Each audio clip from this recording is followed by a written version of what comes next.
Hello and welcome back. Today, I would like to talk about something very personal. I want to start out by asking you something. Have you ever looked in the mirror and thought, how did this happen to me? I'm smarter than this. I'm stronger than this. I've been through too much to fall for this kind of man again. Because I have. And it broke me. I was 58 when it happened. How old were you when it happened? I have always been a strong, independent woman. I raised my kids. I survived heartache. I stood on my own 2 feet for years and years and years. And then he came along. And little by little, he unraveled everything I thought I knew. If you're watching this right now and you've ever felt the same confusion or shame, let me tell you something straight from the heart. You are not weak, and you are not foolish, and you are most definitely not alone.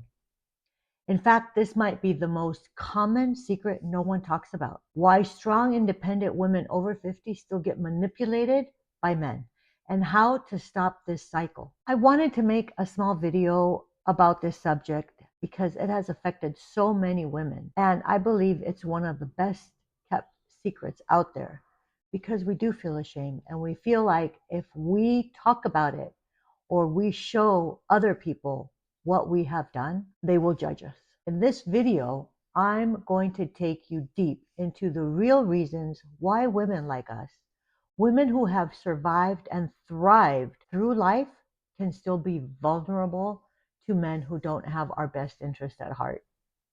We're going to talk about the emotional blind spots we don't even realize we have, why strength sometimes masks unresolved wounds, and how loneliness, hope, and shame can open doors for manipulation without us seeing it coming. More than that, I'll also show you what I did to reclaim my power, my peace, and my self-worth after being completely shattered. This isn't a blame game. This is about truth, healing, and rising up with wisdom. So let's get into it. Let me be real with you. I used to think strength meant never needing anyone. If I could pay my own bills, raise my own kids, survive a toxic relationship, that I was immune to heartbreak, that I had a shield on me. I wore my independence like an armor, and I really did. But what I didn't realize is that strength without healing can actually hide our pain. And here's what I mean. When someone finally comes along and says, you don't have to do everything by yourself anymore. When they look you in the eyes and say, let me love you, let me take care of you, that can feel like oxygen after years of emotional drought. And suddenly, even the strongest woman lowers her guard, not because she's weak, but because she's tired, because she finally wants to believe in someone. She wants to believe in the fairy tale with a happy ending. I want to share a small story with you. I remember one night I sat on the couch and thought, oh my gosh, maybe this is it. Maybe he's the one who finally sees me, not just the strong version of me, but the real me, the vulnerable me. And I can finally let my guard down. And that night, I ignored the gut feeling that I had inside because I wanted so badly for it to be real. And I can't remember exactly the time, but a few nights after that, I had this crazy dream. I dreamt that I woke up, and as I was coming down the stairs, I looked at the house, and the house was completely empty. We're talking completely empty. No furniture, no knickknacks, nothing hanging on the wall. It was just empty, four walls. It was all gone, everything I had. I asked the kids, what happened? Where's all the furniture? Where's all my stuff? And they said to me, he took it. So I don't name names. They said, he took it. And I had this sick feeling in the pit of my stomach.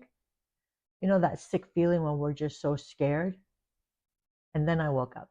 Little did I know at that time that that was a premonition. He took everything from me. And when I say everything, I mean everything. But I chose to ignore that dream. But why? because I wanted to believe in the fairy tale. I want to break down 3 traps that I and so many other women fall into after 50. These are hidden emotional traps that manipulators use, whether they know it or not. Number 1 is loneliness disguised as independence. You say, I'm fine on my own. We say that we are fine, but we're also human. After 50, our kids are probably grown. We may be divorced, or we may be widowed, or just plain tired of being the strong one. And deep down, that craving for closeness makes us vulnerable. Not because we're desperate, but because we're real. Number 2 is the desire to be chosen. Finally, when you've spent decades being overlooked, abandoned, or giving more than you received, you start to believe that finally being chosen is the win, even if it's by the wrong person. Maybe he tells you, you're the best thing that ever happened to me. But weeks later, he's gaslighting you or borrowing money from you or crossing boundaries. And of course, you choose to ignore it because you are afraid that this might be your last shot at love. I know that's what I did. I kept ignoring the signs because I thought, you know what? I'm over 50. This is my last chance at love. I won't get another one. And that fear is how they trap you. Number 3 is the shame cycle. And when it starts to go wrong, we don't leave right away. We cover it up. We justify it. We say, I should have known better. We don't tell our friends because we're embarrassed. And that shame keeps us stuck longer than we ever should be. I want to show you something that I call emotional math. So here's a quick example. Let's say you give a man 18 months of your life. You give him trust, money, your body, and your emotional labor. And he drains you. He takes everything. Now imagine investing those same 18 months into healing, reconnecting with yourself, building a new chapter, and creating friendships, a new community, or even a new purpose. One robs you and the other one multiplies you. That's the difference. A lot of times we go from relationship to relationship without healing ourselves first, without finding ourselves. So here are 3 powerful questions to ask when someone new enters your life. Does this feel calm or chaotic? Love should not be a roller coaster. If you feel confusion more than peace, it's a red flag. Am I giving more than I'm receiving? If you're doing all the emotional or financial heavy lifting, ask why.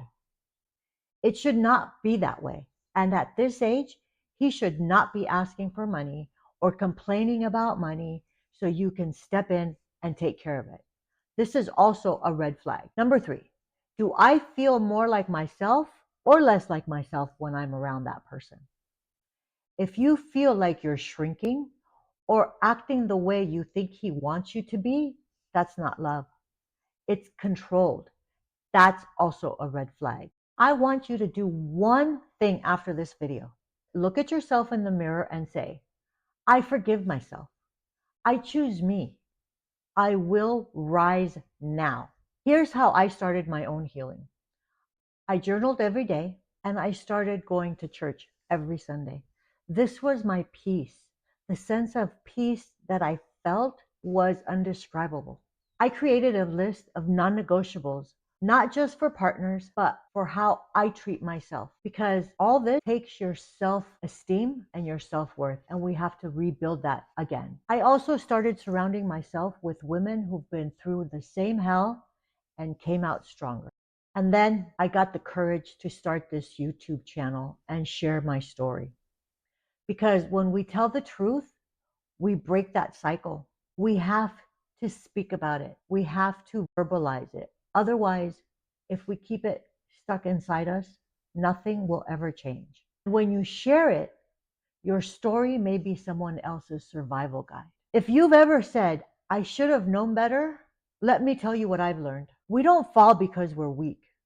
We fall because we have hearts that hope, even after everything. That's not failure, that's strength. But now You know more. Now you rise wiser. If this video made any sense to you, if it touched something inside you, I would love to hear it. Please let me know in the comments what your thoughts are, what your experience is. Even if you just type, I choose me now, I would appreciate that. So let's build this space together for women over 50 who refuse to shrink, because this is not the end. It's your chapter too, and you get to write that chapter.